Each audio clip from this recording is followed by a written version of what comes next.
Kanin is the Tagalog word for cooked rice. Because the cuisine is so provincial and changes throughout the different islands, however, cooked rice is at the heart of it all. Hi everyone, welcome back to another episode. My name is Kevin O and this is Monday Arvo podcast.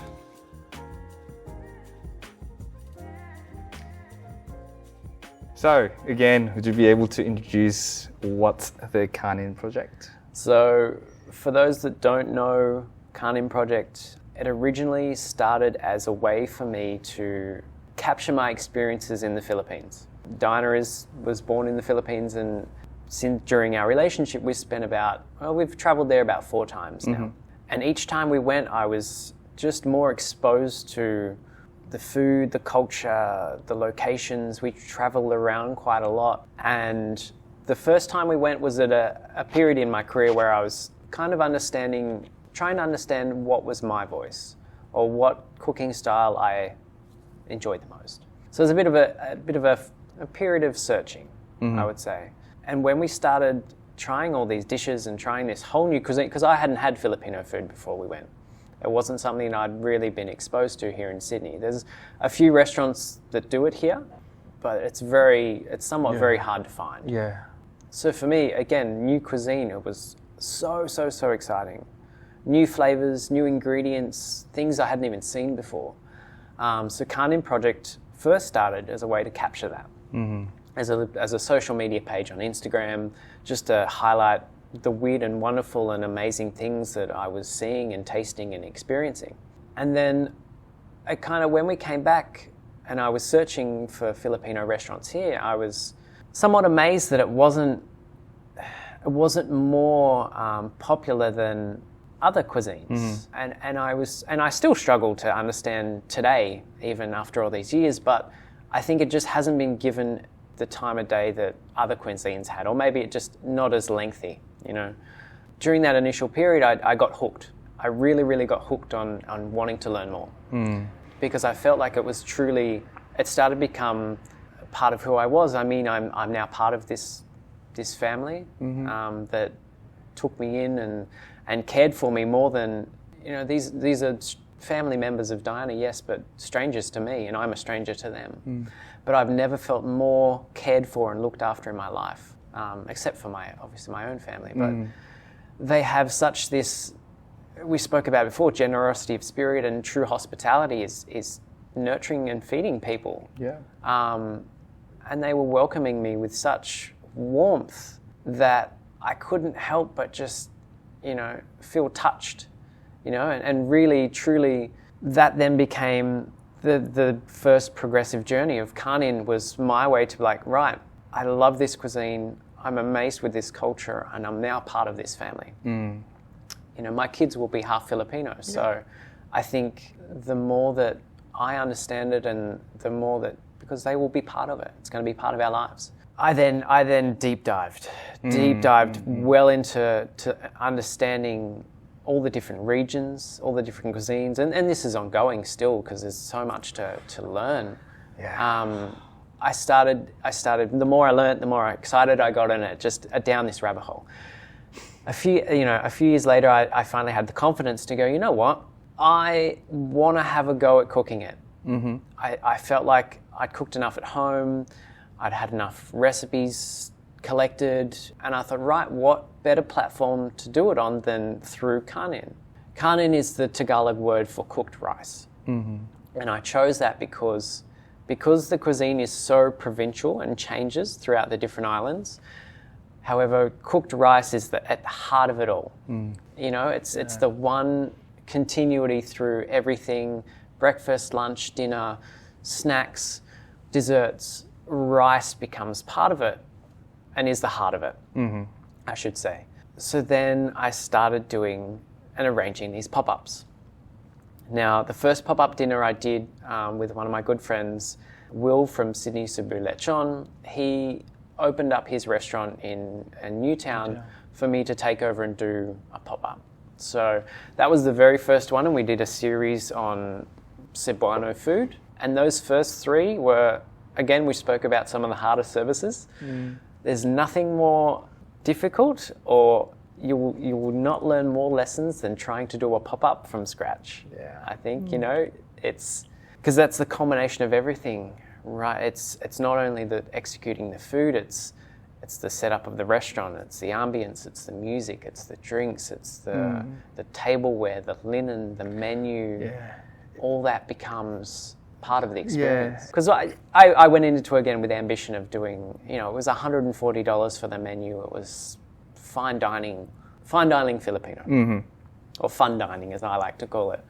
But it was a lot of great lessons learned. And then from there we've done different pop-ups. I mean, I've done a few at Jane, which you're well aware of. You've been to a few of them as well. Yeah. But I always started looking at doing different regions for Kanin so that we could focus on, one was from Pampanga, we've done Bicol, we've done Cebu, and I've got more planned along the way.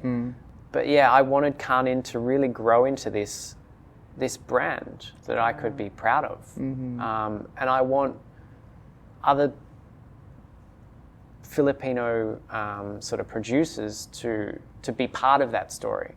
Community is such a big thing in Filipino culture. And having, even although it's a pop-up restaurant, you can touch the lives of so many people. So we have beautiful handmade ceramic plates by a Filipino ceramic artist, both in Sydney and another one in Melbourne. The design work and all the branding is done by a Filipino graphic design artist, Maisie, who does an incredible job. So it becomes almost part of their story as well, and part of supporting that community. So my growth of the Kanin brand has been solely from me in the beginning, but to now I want it to really sort of take off and be part of its own. It needs to gain its own kind of momentum of gathering people with a like mind, with a passion, who want to kind of promote and support and elevate. Maybe elevate's not the right word, but sort of support Filipino food here in Sydney. That's Kanin up till now. I mean, hopefully I find a space one day to have an actual restaurant where we can have that home for it. But if it remains as pop-ups for the moment, then that's what it'll be, Yeah, when the time's right. When the time's right. When the economy is right. Yeah. That's the other thing. Opening up a restaurant now, I just don't know. Don't. Don't is the answer. Cool. Understanding and discovering one complete other nation's food would never be easy. What was the most challenging part? I guess for me, the most challenging part was wanting to remain as respectful as I could to the cuisine. What I wanted from that was not to be. I didn't want to westernize it in a way. I didn't want to be that chef that came in and be like, "Oh, this is great, but I'm going to do it my way." I do little subtle nods to my style, which, there's a lot of tropical fruits in the Philippines. There's a lot of sour fruits that give that level of acidity, which is really key to Filipino cuisine when you're not adding vinegar. We can't always get them in here in Australia. So what I did to replace, we have our own native fruits. So things like sunrise lime, finger lime, blood lime, those kind of things really actually tie in well with Filipino cuisine. So what it becomes is this almost, yes, Filipino-Australian, but I always want it to tie back to, as long as the flavors are traditional, I guess, like I would use Filipino vinegar, I would use the soy sauce, I would make sure that all the foundations are there and I don't mess with the recipes too much, because I want to pay that respect. Yeah. That's been, I would say, the most difficult thing, is just to make sure that, I don't change it too much. But again, and then getting the ingredients is another thing. There's a lot of supermarkets where we can get a lot of international goods. Yeah. There's only a few that have Filipino goods. So that really becomes, if you want to do it right, you got to get the good stuff. Yeah.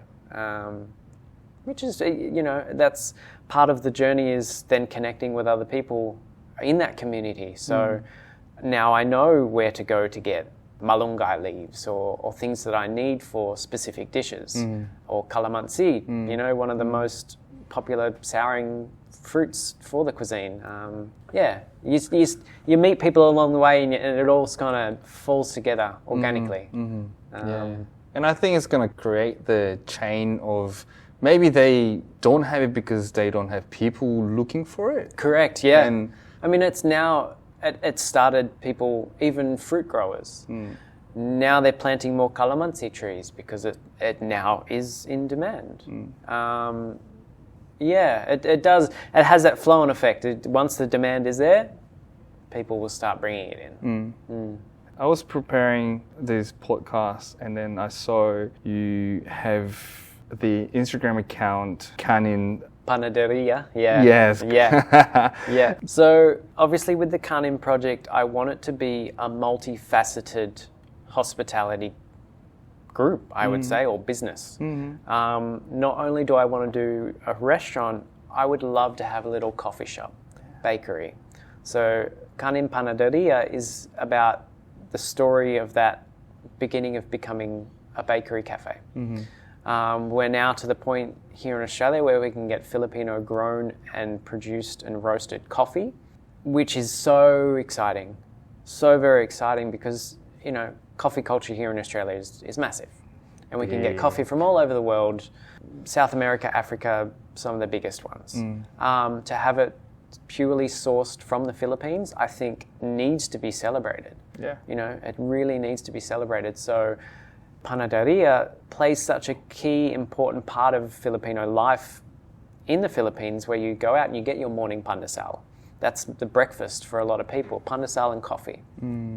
And then from there, they have a lot of different, not only native treats, but a lot of the breads come from the Spanish influence, which I think here in Australia we go nuts for, like croissants and baked goods, and baked goods are now having their time. I feel a lot of people are opening these little, sourdough bakeries, or they're doing the croissants or donuts, that's exploding now.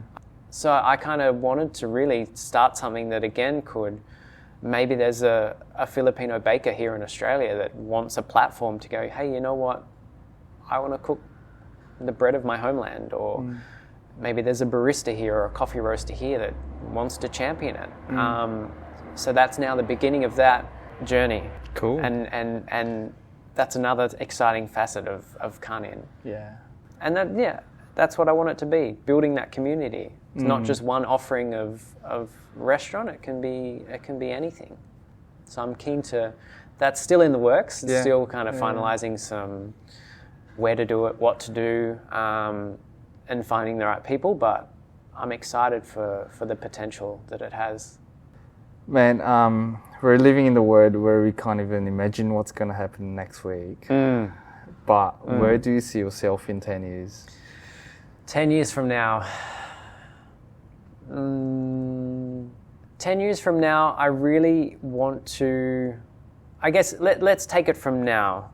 My current journey is to understanding what it means to be a leader in the kitchen, and understanding what it means to be a leader in a modern kitchen or a modern restaurant. Because I'm finding now, I always wanted to be different from my head chefs before. We'll start from there. The culture around restaurants has to change. I think there's definitely no room for the anger, the screaming, the yelling that we all went through it. We've all been through it. So I've spent a lot of time over the past years kind of understanding leadership and what that means and how I can put it into the context of a kitchen. So 10 years from now, I really want to get into that sort of mentor role. I feel like I've done enough of my time in terms of improving my own skills.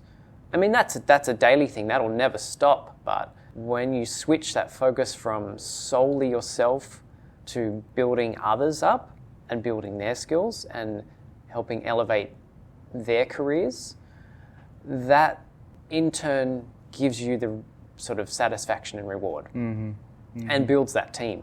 You know, we speak about teamwork in kitchens. I don't think anyone understands how truly important it is until you've lost it and you got to build it again. You know, that was a key learning for me this year.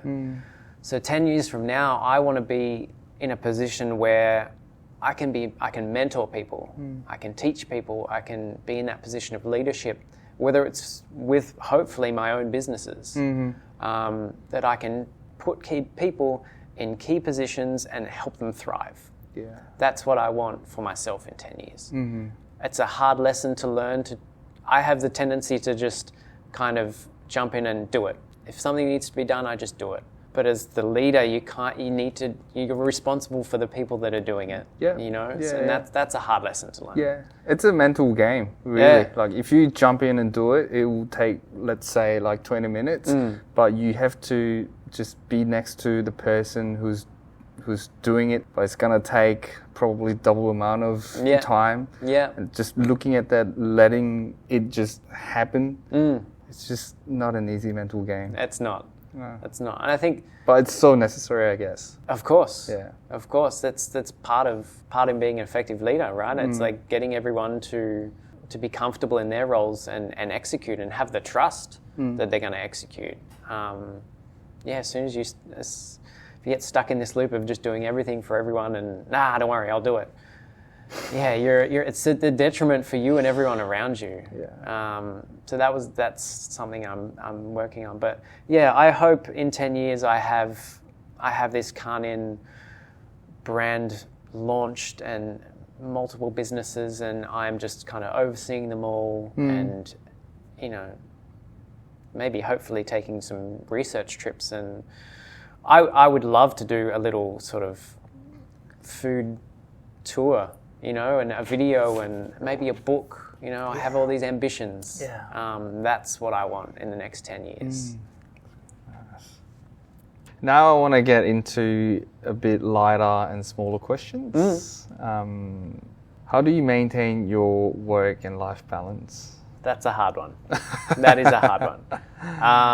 I think making sure that, in my position, there's not really a time where you can just go, you know what, my phone is off, my computer is off, I'm sweet, no one can reach me. Being the chef of a restaurant requires communication at all times, you know, and sometimes it can be little things from a supplier might text you something that's out of stock, or can they send a sub, or a staff member might need a day off for the next roster, or there's always little things where you just need to be on, I would say. But for me, it's very important to make sure I have the days off and almost hang all that stuff up at the door and try not to bring it in as much as I can. That, and just be present. Be super present on your days off. You know, Diana and I will often plan our days off ahead. If we know it might be little things. We're going to go out for breakfast on Sunday. Great. We know that leading up the whole week, and it's something to be excited for, because now it's like, yes, breakfast out, and then we'll go shopping.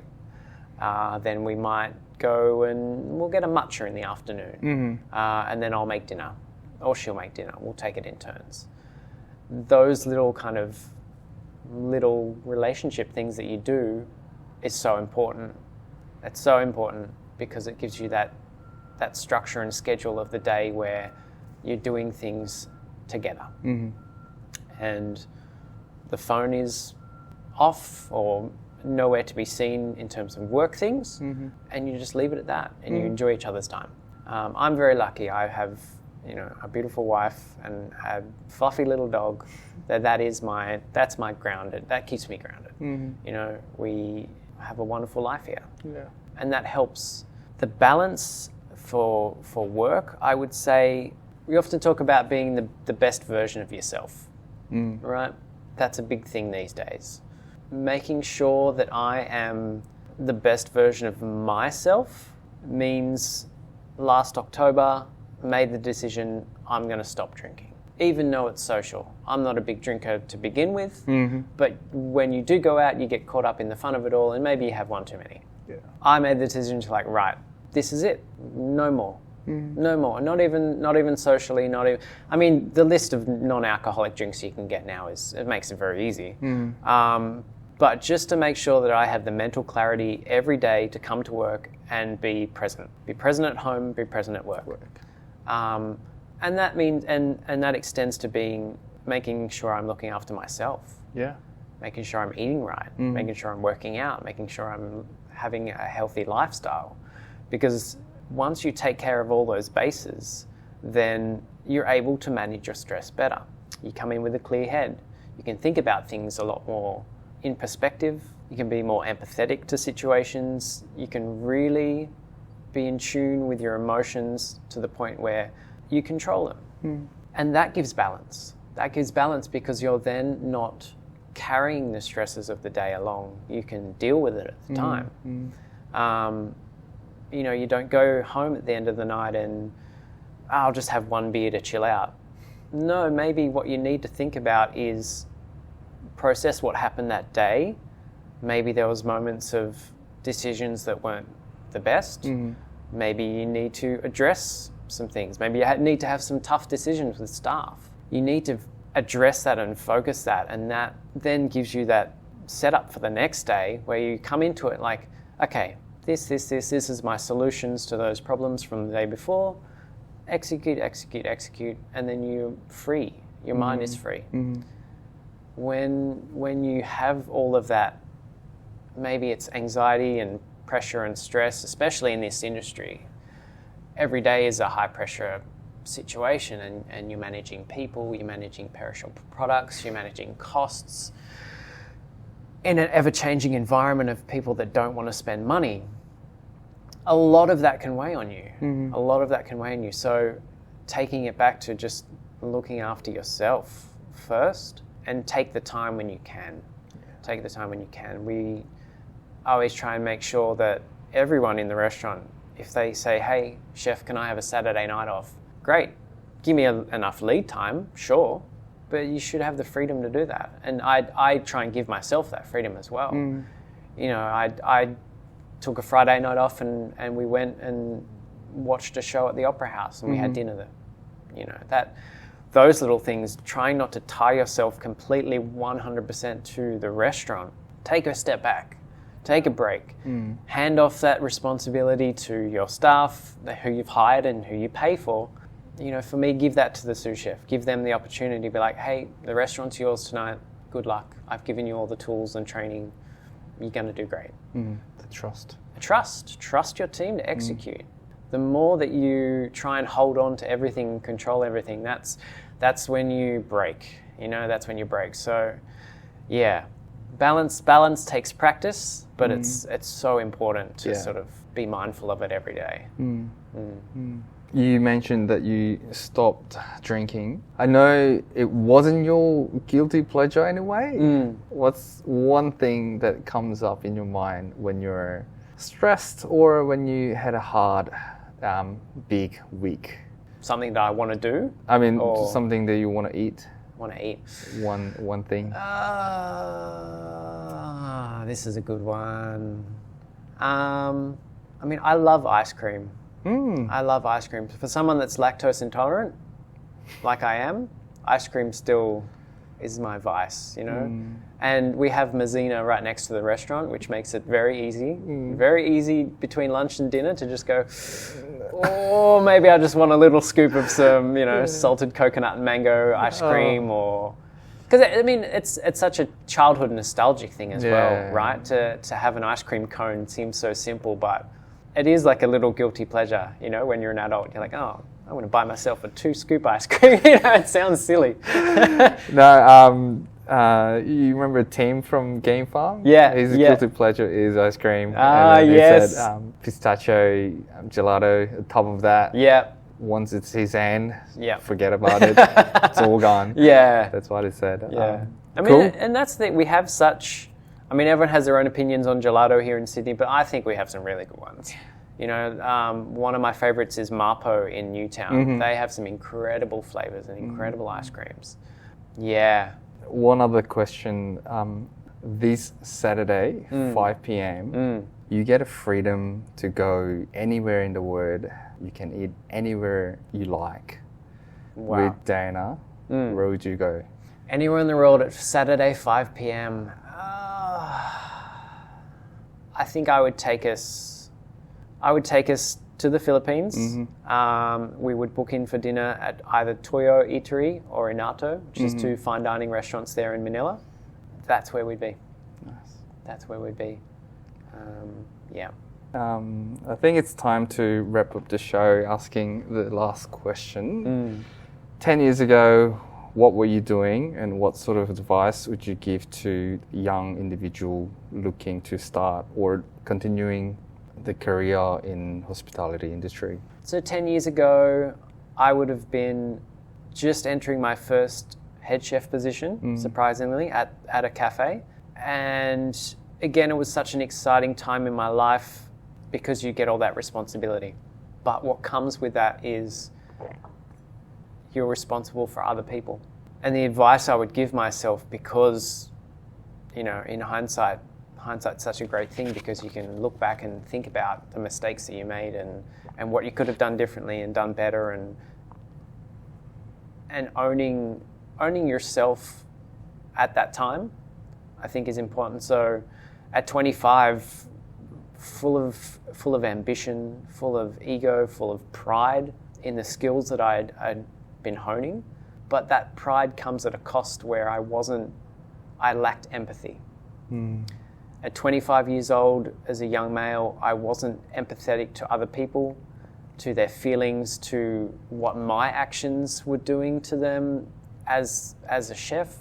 Not that I was, for anyone that knows me would be very, hard pressed to hear that I was mean nowadays. But when you're in the kitchens, it's one thing. So my advice to myself was be mindful, be patient. Patience is probably my biggest thing. Things will come when they're right for you, whether that's a job promotion, whether that's a position that you've been dying to get, whether that's success in whatever form that means the most to you, which has changed for me a lot over the years. I thought at 25 I wanted to have 3 chef hats and work in the best restaurants and all that kind of thing, which is quite common for young chefs. Now I just want a restaurant of happy customers and happy staff. Yeah. I want my staff to enjoy coming to work every day. And I want them to succeed in their roles in, having all the tools and skills and capabilities to really succeed. So my advice for that 25-year-old me and maybe other chefs at that age, find a mentor, I think is important. Find a mentor first. Find a mature mentor. Don't listen to the 28-year-old head chef above you. He's probably got some good lessons to learn, but it takes life experience to come back with that clear mindset. So find a mentor that's a little bit older in the industry or maybe out of the industry, a life coach, whatever it might be. Someone that's going to help keep you grounded and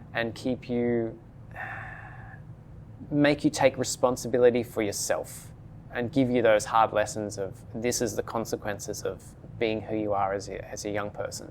Because I wanted it all and a lot of kids want it all immediately. I think you need to learn patience. Yeah.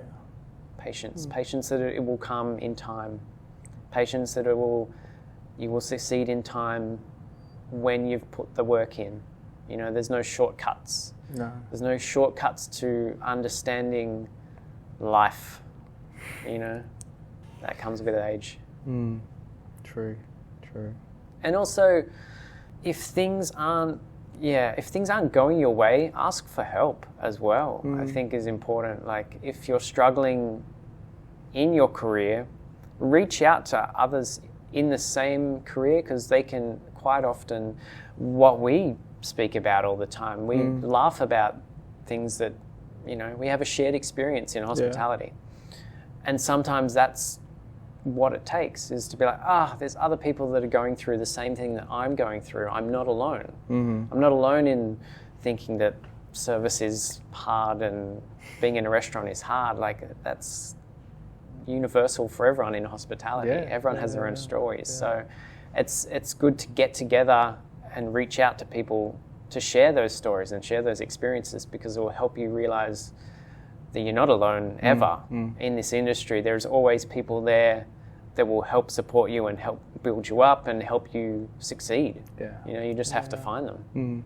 The more that we support each other, you know, it's a beautiful thing. Yeah. You know, we shouldn't be competing with each other, No. especially as fellow chefs or artisans or bakers or whatever it might be. Like, we should celebrate each other's strengths and tell the world and tell each other their stories, because we all benefit. You know, we benefit from amazingly baked pastries, you know, or 100%. coffee or food, you know, whatever it might be. Just, you know, celebrate each other's stories. I think it's the way forward. Yeah, 100%.